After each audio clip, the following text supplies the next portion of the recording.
Hello, beautiful people. I hope you are doing well and keeping well. So this is going to just be a quick video about what do we have? The new moon in Libra. So tomorrow, just after 10 p.m. Australian Eastern Standard Time, we have a new moon occurring at 28 degrees of Libra. So this is where the sun and moon are conjunct within the same degree and minute. And I'm gonna start. Libra is, it's a sign of balance. It's an air sign. It's this like seeking balance between the emotional self and the ego self. Between, particularly where this is placed in the fifth house, we're looking at balancing the mundane reality, the day-to-day, the nitty-gritty of our lives with sensuality, joy, and pleasure. And you have to be living under a rock to know that we're going through a significant shift in humanity.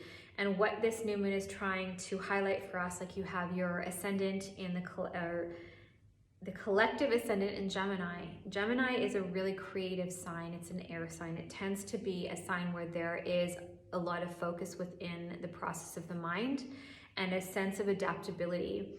And this is trying to highlight for us how we need to use creative solutions. We need to start to think outside the box to find solutions to problems in a way that's creative and innovative.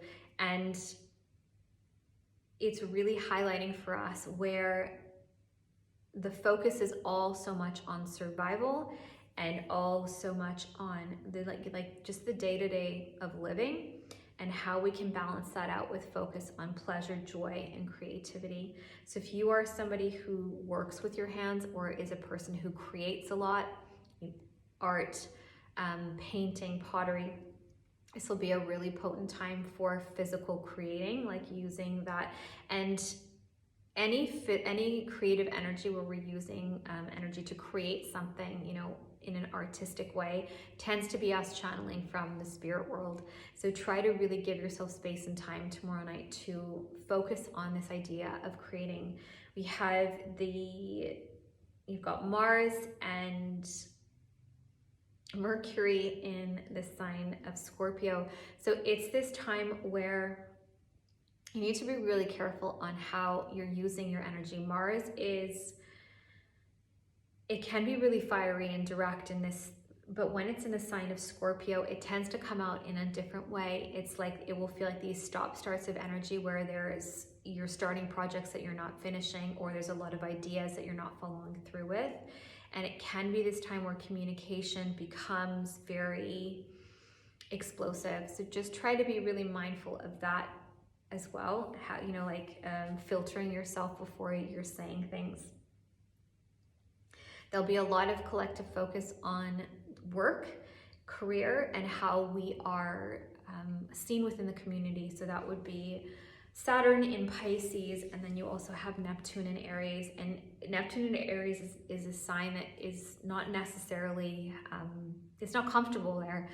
You have, Neptune is a sign that tends to be it can distort reality. It has very dreamy quality to it. It's connected to Pisces in the 12th house.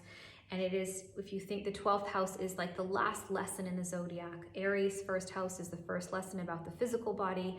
12th house is about the emergence with the divine, your spiritual, deep, profound spiritual lessons.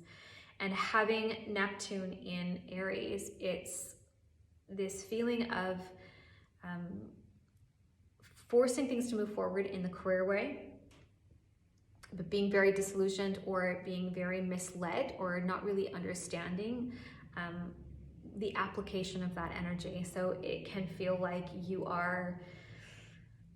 there is a new project, a new job offer, things like that, and we're saying yes without really understanding what's happening behind that. So is this job the right job for me? Is this next career leap the right thing for me? Am I doing it for the right or the wrong reasons? Is it in service of my spiritual path, or is it actually something that's going to hold me back? Or is it really just so focused on the day-to-day nitty-gritty of life that it's actually going to suck the joy and the pleasure and the beauty out of my day-to-day life? So this new moon is really trying to highlight for you, or for us collectively, that balance between, I want to say pleasure and pain for some reason, but it's the balance between pleasure and pain. And every degree of the zodiac will have a Sabian symbol. Sabian symbols are channeled symbols. They were channeled, I believe, in the 1920s, and I'll give you the Sabian symbol and you can take it how you want. But the Sabian symbol for 28 degrees of Libra is a man giving a drink to his thirsting children or birds. And this is representing selfless service, or seva, in the yogic path, but giving without receiving, or giving without wanting to receive. And the way to use this energy is to go out and give without wanting to receive something. So give something to your neighbor, do something that looks like service, be in service of others. And the way that you can look at this in a deeper way is how can I use my creative energy in service of the collective growth? How is my career choices in alignment with the betterment of humanity?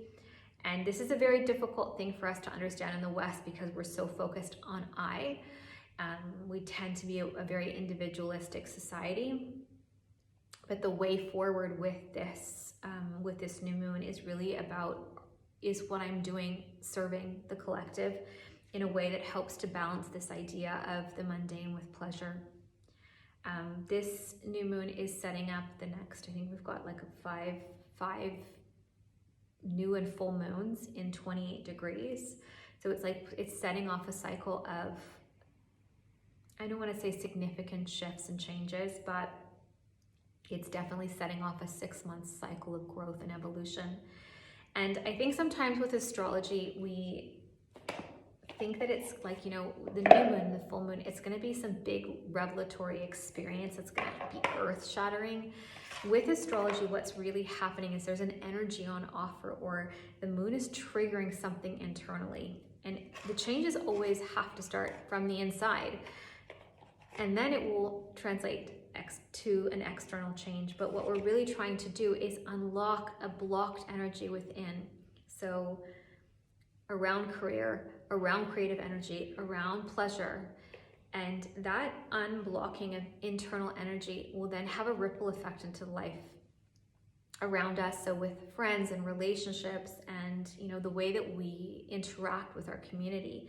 That's the way astrology is meant to be. It's not like, it's not always doom and gloom. It's not always, wonderfully happy, but it's really about unlocking things that are maybe previously inaccessible in a way that then allows these new streams of energy to come into your life and to be accessible, different versions of yourself that you're able to step into. And then very slowly, with this path of astrology, we're trying to, self-realization is the name of the game. Like, we're really trying to get to a place where we understand the nature of who we are, which is the godlike self. I'm going to pull a couple cards, and then that will be me for the evening.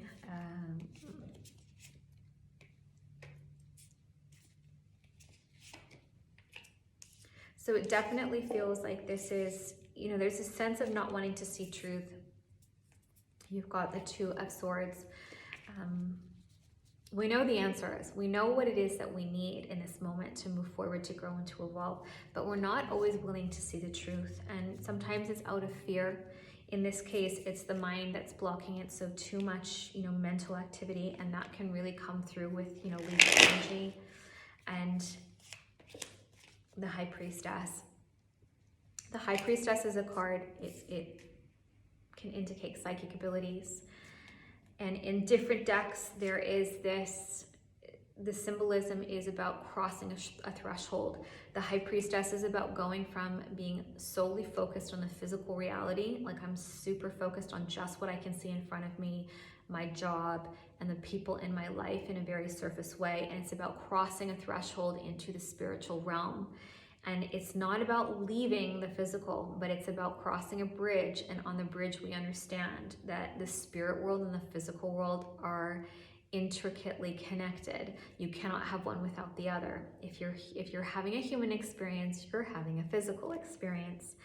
So that is another, and the moon. The moon is, so symbolic of a new moon.